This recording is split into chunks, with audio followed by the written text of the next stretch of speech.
आपका ये समोसा पिज्जा खाते ही मेरे पति को खून की उल्टियां हो रही हैं। अगर मेरे पति को कुछ भी हुआ ना तो मैं तुम्हें छोड़ूंगी नहीं और जेल की हवा खिला कर रहूंगी, साथ ही इस रेस्टोरेंट को भी बंद करवा कर रहूंगी।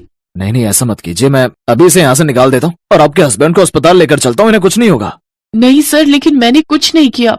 मल्होत्रा अनुपमा को काम से निकाल देता है। ये देख रजनी बहुत खुश होती है। उधर अगले दिन से अनुपमा कई होटल और रेस्टोरेंट में जाती है, लेकिन उसकी कहानी सुनकर कोई उसे काम नहीं देता।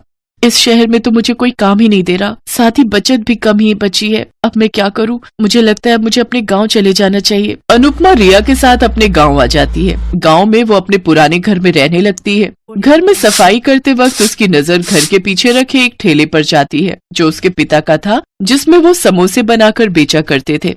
माँ, ये तो नाना का ठेला है ना? हाँ बेटी, इसमें बाबा समोसे बनाकर बेचा करते थे। तो माँ, आप भी तो कितना अच्छा समोसा पिज्जा बनाती थी, अब आप इस ठेले पर वो बनाकर बेचना शुरू करो। अरे वाह, ये आइडिया तो बहुत अच्छा है, मुझे क्यों नहीं आया?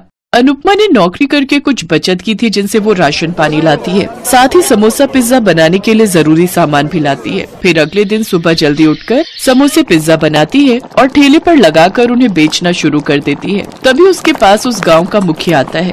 अनुपमा बेटी, ये ठेला तो तुम्हारे पिता मनोहर का है ना? वो तो इसमें समोसे बनाकर बेचते थे, लेकिन आखिर तुम इसमें क्या बनाकर बेच रही हो? काका, ये भी समोसे है, लेकिन ये आज के जमाने के समोसे है। अच्छा, फिर एक चखाना तो।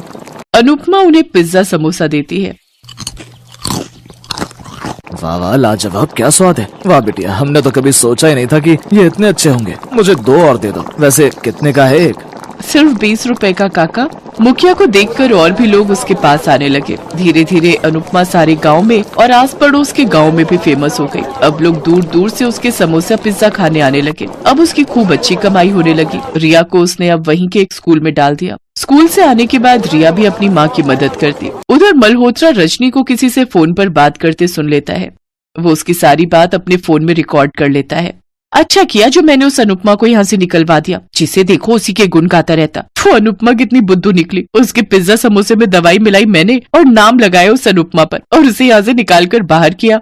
अच्छा, तो ये सब तुम्हारा किया तरह है। अब देखो मैं क्या करता हूँ।